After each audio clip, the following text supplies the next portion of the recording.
Aksi Mbak Rara si pawang hujan amankan KTT ASEAN di Labuan Bajo.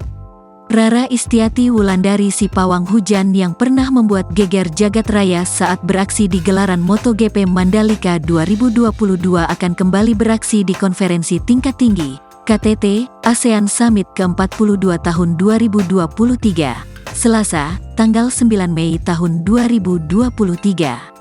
KTT ASEAN Summit 2023 digelar di Labuan Bajo, Manggarai Barat, Nusa Tenggara Timur mulai Senin, tanggal 8 Mei tahun 2023 kemarin.